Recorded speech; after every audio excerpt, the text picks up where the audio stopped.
નમસ્કાર, હું છું માર્ગી. આપની સાથે હેડલાઇન્સમાં જોઈએ કેટલાક મહત્વના સમાચાર. હવામાન વિભાગે કડકડતી ઠંડીની આગાહી આપતા જણાવ્યું છે કે આ વર્ષે ભારતમાં તીવ્ર ઠંડી જોવા મળી શકે છે. લા નીનાના કારણે ચોમાસું બિન અસરકારક રહ્યું, પરંતુ જો શિયાળાની શરૂઆત પહેલા લા નીનાની સ્થિતિ પ્રવર્તે છે તો ડિસેમ્બરના મધ્યથી જાન્યુઆરી સુધી તીવ્ર ઠંડી પડી શકે છે, જેમાં ભારતના ગુજરાત સહિતના રાજ્યોમાં પણ ઠંડી પડી શકે છે. સપ્ટેમ્બર દરમિયાન લા નીના સક્રિય થઈ શકે છે. ગુજરાતમાં ફરી એકવાર મેઘરાજાની સવારી આવી પહોંચી છે. દક્ષિણ ગુજરાતમાં ધોધમાર વરસાદ પડી રહ્યો છે, જેથી નદીઓ ગાંડીતુર બની છે. આવામાં હવામાન વિભાગની એક નવી આગાહી સામે આવી છે. આજે રાત્રે ઘણા વિસ્તારોમાં ભારેથી અતિભારે વરસાદ વરસી શકે છે, જેમાં ડાંગ, નવસારી, તાપી, સુરત, ભરૂચ, મહેસાણા, સાબરકાંઠા અને અરવલ્લીનો સમાવેશ થાય છે. તો મધ્યમ થંડર સ્ટ્રોમ સાથે પવનની ગતિ 41 થી 61 કિલોમીટર પ્રતિ કલાક રહી શકે છે. ઉકાઈ ડેમમાંથી ફરી એકવાર પાણી છોડવામાં આવી રહ્યું છે. તાપીમાં 1.40 લાખ ક્યુસેક પાણી છોડવામાં આવી રહ્યું છે. 2 મહિના દરમિયાન ડેમના દરવાજા ખોલીને મોટી માત્રામાં પાણી તાપી નદીમાં છોડવામાં આવ્યું હતું. અત્યાર સુધીમાં 4252 મિલિયન ક્યુબિક મીટર પાણી છોડી દેવામાં આવ્યું હતું. સુરતને 6 વર્ષ ચાલે એટલું પાણી અત્યાર સુધીમાં છોડી દેવાયું છે અને તમામ પાણી અત્યારે દરિયામાં વહી ગયું છે.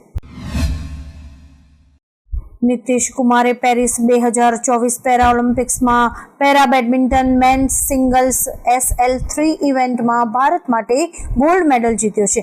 નીતિશે ગ્રેટ બ્રિટનના ડેનિયલ બેટેલને 21-14, 18-21, 23-21 થી હરાવ્યો છે. તેમણે પોતાનો પહેલો ઓલિમ્પિક મેડલ જીત્યો છે.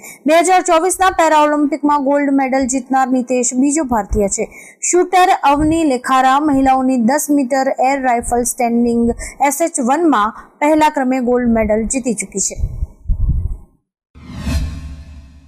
આજે શ્રાવણી અમાસનો દિવસ છે, તેથી કોળિયાકના દરિયાએ ઘણા લોકો પહોંચી ગયા છે. ભાવનગરમાં આવેલા કોળિયાકના દરિયાએ અમાસનો મેળો યોજાય છે. અહીં નિષ્કલંક મહાદેવનું મંદિર આવેલું છે, જ્યાં વહેલી સવારથી જ ભક્તો દર્શન કરવા આવી રહ્યા હતા. ઘણા ભક્તોએ દરિયામાં ડૂબકી પણ લગાવી હતી. ઘોઘા તાલુકાના કોળિયાક ગામે સમુદ્રમાં નિષ્કલંક મહાદેવ બિરાજમાન છે અને છેલ્લા 2 દિવસથી ચાલતા લોકભાતીગળ મેળાનું આજે સાંજે સમાપન થયું હતું. નવસારીની પૂર્ણા નદી તેની ભયજનક સપાટી પર પહોંચી ગઈ છે. મળતા ડેટા પ્રમાણે આજે બપોરે 2 થી 4 દરમિયાન પૂર્ણાની જળ સપાટી 10 થી સીધી 23 સુધી પહોંચી ગઈ છે. હવે નવસારી શહેર ફરી એકવાર ડૂબી શકે છે. તો બીજી તરફ અંબિકા નદી પણ તેની ભયજનક સપાટીથી ઉપર વહી રહી છે. તેના પાણી ફરી વળતા 10 જેટલા મજૂરો અંબિકા નદીના પટમાં ફસાયા હતા અને એક ટ્રક પણ તણાઈ ગઈ હતી. બંગાળની ખાડીમાં સર્જાયેલું ડીપ ડિપ્રેશન ગુજરાતમાં 3જી તારીખના રોજ સવારના 6 વાગ્યાથી પ્રવેશ કરશે. આ ડિપ્રેશન 9 વાગ્યા સુધી સુરત પહોંચશે. સુરતથી નીકળીને આ ડિપ્રેશન ભાવનગર પહોંચશે. ભાવનગરમાં બપોરના 1 વાગ્યાથી વરસાદ શરૂ થઈ જશે. ભારે વરસાદ સાથે સર્જાયેલું ડિપ્રેશન વડોદરામાં મુશ્કેલીઓ વધારશે અને વડોદરા ફરી એકવાર એલર્ટ થશે. અંબિકા નદીની સપાટીમાં 4 કલાકમાં 10 ફૂટનો વધારો થયો છે. 11 વાગે અંબિકા નદીની સપાટી 11 ફૂટ હતી, જ્યારે 3 વાગ્યા સપાટી 22 ફૂટે પહોંચી છે. અંબિકા નદીની ભયજનક સપાટી 28 ફૂટ છે, જે હજુ પણ વધવાની પૂરેપૂરી શક્યતા છે. તેની સપાટી 32 ફૂટ સુધી થવાનું અનુમાન છે. નદીની સપાટી 32 ફૂટ થશે તો 14 થી વધુ ગામોમાં નદીનું પાણી પ્રવેશી શકે છે. રાજ્યમાં હવામાન વિભાગે 9 જિલ્લામાં ઓરેન્જ એલર્ટ અને 7 જિલ્લામાં યલો એલર્ટ જાહેર કર્યું છે. ત્યારે તાપીના સોનગઢમાં 7.5 ઇંચ વરસાદ ખાબકતા પાણી જ પાણી જોવા મળી રહ્યું છે. ઝાંખરી નદી ગાંડીતુર બની છે, તો ડાંગના વાઘાઈમાં પણ 7.5 ઇંચ વરસાદ વરસ્યો છે. ડાંગની ખાપરી નદીએ રૌદ્ર સ્વરૂપ ધારણ કર્યું છે, જ્યારે કે લુણાવાડાની બજારોમાં નદીઓની માફક પાણી વહેતું થયું છે. 2817 કરોડના ડિજિટલ એગ્રીકલ્ચર મિશનને મંજૂરી મળી ગઈ છે.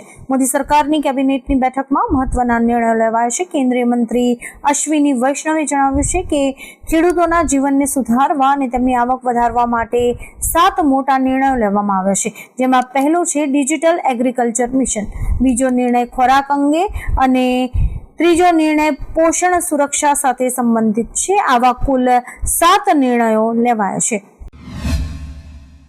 મેઘરાજાએ રાજ્યમાં થોડા સમય માટે વિરામ લીધો હતો. હવે વિરામ બાદ ફરી એકવાર સટાસટી બોલાવી છે. આજે વહેલી સવારથી જ વરસાદી માહોલ જામ્યો છે. તેવામાં હવામાન વિભાગના જણાવ્યા અનુસાર અત્યારે ગુજરાત ઉપર 4 સિસ્ટમ સક્રિય છે, જેના કારણે રાજ્યના વિવિધ જિલ્લાઓમાં ક્યાંક મધ્યમથી ભારે તો ક્યાંક અત્યંત ભારે વરસાદની શક્યતા છે. ઓડિશા પાસે જે ડિપ્રેશન સર્જાયું હતું તે અત્યારે પૂર્વ ઉપર સક્રિય છે. જમ્મુમાં માતા વૈષ્ણો દેવીના યાત્રા રૂટ પર ભૂસ્ખલન થયું છે. ભૂસ્ખલનમાં અત્યાર સુધીમાં 2 મહિલા શ્રદ્ધાળુઓના મોત થયાના અહેવાલ છે, જ્યારે કે 1 શ્રદ્ધાળુ ઘાયલ છે. આ ઉપરાંત અનેક શ્રદ્ધાળુઓ ફસાયા હોવાની આશંકા છે. ભૂસ્ખલનને કારણે ટ્રાવેલ રૂટ પરની અવરજવર અસ્થાયી રૂપે બંધ કરાઈ છે. માતા વૈષ્ણો દેવી શ્રાઇન બોર્ડ દ્વારા રાહત અને બચાવ કામગીરી કરવામાં આવી રહી છે. ઓડિશાના દરિયાકાંઠાના વિસ્તારો ઉપર એક ડિપ્રેશન સર્જાયું હતું, જે હવે ગુજરાત તરફ આવી રહ્યું છે. આ સિસ્ટમના કારણે ફરી એકવાર વડોદરા પાણીમાં ડૂબી શકે છે. windy.com આગાહી કરી છે. તે અનુસાર આવતીકાલે બપોરે 2 વાગ્યાથી 4 સપ્ટેમ્બરના દિવસે સવારે 6 વાગ્યા સુધી આ સિસ્ટમ વડોદરા ઉપર રહેશે. દરમિયાન ભારેથી અતિ ભારે વરસાદની સંભાવના છે. ઉલ્લેખનીય છે કે હજુ તો ગઈ વખતે પડેલા વરસાદના પૂરના પાણી ઓસર્યા નથી. ત્યાં ફરીથી ભારે વરસાદની જે સંભાવના છે, ત્યારે વડોદરાનો શું હાલ થશે તે એક મોટો પ્રશ્ન છે. પેરા ઓલિમ્પિકમાંથી ભારત માટે સારા સમાચાર સામે આવ્યા છે. ભારતને આજે સિલ્વર મેડલ મળ્યો છે. આ મેડલ યોગેશ કથુનિયાએ અપાવ્યો છે. યોગેશ કથુનિયાએ પેરિસ પેરા ઓલિમ્પિક 2024માં 42.22 મીટરના થ્રો સાથે men's disk throw F56માં silver medal જીત્યો છે.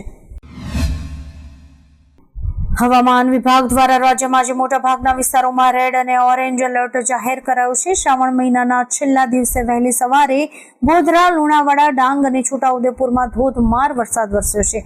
ડાંગની ખાપરી નદીએ રૌદ્ર સ્વરૂપ ધારણ કર્યું છે, જ્યારે કે લુણાવાડામાં નદીની માફક પાણી વહેતું થયું છે. બીજી તરફ પૂરની સ્થિતિમાંથી માંડ બહાર આવેલા વડોદરામાં પણ ફરી એકવાર વરસાદ શરૂ થયો છે.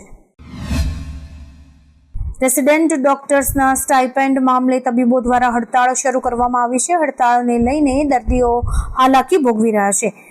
એક તરફ ઓપીડીમાં ગુજરાત સહિત બહારથી પણ દર્દીઓ આવી રહ્યા છે. બીજી તરફ ડોક્ટર્સની હડતાળ ચાલી રહી છે. રાજકોટથી આવેલા એક દર્દીના સગાએ જણાવ્યું હતું કે તેમના ભાણેજને કમળો થયો અને પેટમાં પાણી ભરાઈ ગયું હતું અને લીવર ખતમ થઈ ગયું છે. છતાં પણ ડોક્ટર્સ કહે છે કે હડતાળ હોવાથી તેનું ચેકઅપ નહીં થાય. આમ દર્દીઓને ભારે હાલાકી ભોગવવી પડી રહી છે. 3 દિવસના વિરામ બાદ વાંસદા તાલુકામાં 1 કલાકમાં 1 ઇંચ જેટલો વરસાદ વરસ્યો હતો. ત્યારે ખેતરોમાં ડાંગરનો પાક ઉભો છે, ત્યારે ધીમી ધારે વરસતો વરસાદ ફાયદાકારક સાબિત થશે. ધીમી ધારે વરસાદ વરસતા ડાંગના પાક માટે આ વરસાદ સારો માનવામાં આવે છે, જેના પગલે ખેડૂતોમાં પણ ખુશીનો માહોલ જોવા મળ્યો છે. આજે સવારે 6 વાગ્યાથી બપોરે 12 વાગ્યા સુધીમાં રાજ્યના 91 તાલુકામાં વરસાદ વરસ્યો છે. ડાંગના વઘઈમાં સૌથી વધુ 6.5 ઇંચ વરસાદ વરસ્યો છે. તાપીના સોનગઢમાં 6 ઇંચ, નવસારીના વાંસદામાં 5.5 ઇંચ અને તાપીના ડોલવણ અને ઉચ્છલમાં 4.5 ઇંચ વરસાદ વરસ્યો છે. રાજ્યમાં અત્યારે સાર્વત્રિક વરસાદ વરસી રહ્યો છે. ડાંગ જિલ્લામાં લોકોને કાર્યમાં થક નહીં છોડવાની તાકીદ પણ કરવામાં આવી છે. અમિતાભ બચ્ચનની પુત્રીની દીકરી નવ્યા નવેલી નંદાએ અમદાવાદની ઇન્ડિયન ઇન્સ્ટિટ્યૂટ ઓફ મેનેજમેન્ટમાં એડમિશન મેળવ્યું છે. હવે તે 2 વર્ષ અમદાવાદમાં ભણશે. નવ્યાએ કેમ્પસની પોતાના મિત્રો સાથેની એક તસવીર પણ ઇન્સ્ટાગ્રામ પર શેર કરી છે. નવ્યાએ blended post graduation programme class 2026માં એડમિશન લીધું છે, જેના કારણે બોલિવૂડના સ્ટાર્સ અને ફેન્સ નવ્યાના વખાણ કરી રહ્યા છે.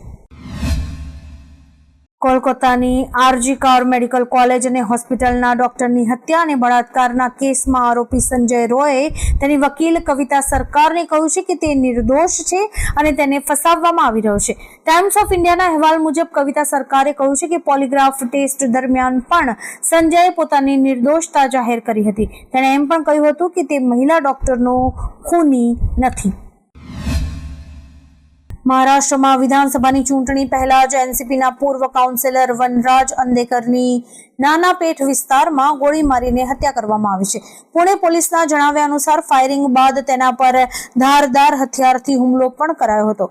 ક્રાઇમ બ્રાન્ચ અને અન્ય ઝોનની ટીમ્સ આરોપીઓને પકડવા માટે દરોડા પાડી રહી છે. બાંગ્લાદેશમાં પૂરને કારણે અત્યાર સુધીમાં 59 લોકોના મોત થયા છે. હજારો મકાનો ધરાશાયી થયા છે. પૂરથી 11 જિલ્લાના 54 લાખ લોકો પ્રભાવિત થયા છે. અહેવાલોમાં જણાવવામાં આવી રહ્યું છે કે સૌથી વધુ મૃત્યુ ઉત્તર પૂર્વમાં ભારતના ત્રિપુરાની સરહદને અડીને આવેલા કુમિલા અને ફેની જિલ્લામાં થયા છે. 31મી ઓગસ્ટે એવી જાહેરાત થઈ હતી કે 6 મહિલાઓ અને 12 બાળકો સહિત પૂરમાં લગભગ 59 લોકો મૃત્યુ પામ્યા છે. આફ્રિકન દેશ નામીબિયા છેલ્લા 100 વર્ષોમાં તેના ઇતિહાસમાં સૌથી ખરાબ દુષ્કાળનો સામનો કરી રહ્યો છે. લોકો ભૂખમરાની આરે છે. શહેરીજનોને 2 ટાઈમનું પેટ ભરવા માટે પણ અનાજ નથી. સરકાર હવે લોકોના જીવ બચાવવા માટે પ્રાણીઓની હત્યા કરી રહી છે.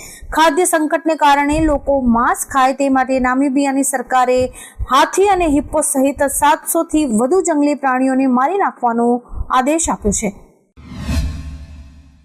આંધ્રપ્રદેશ અને તેલંગાણામાં છેલ્લા 2 દિવસથી ભારે વરસાદ પડી રહ્યો છે, જેના કારણે આંધ્રપ્રદેશના ઘણા ભાગોમાં પૂરની ગંભીર સ્થિતિ છે.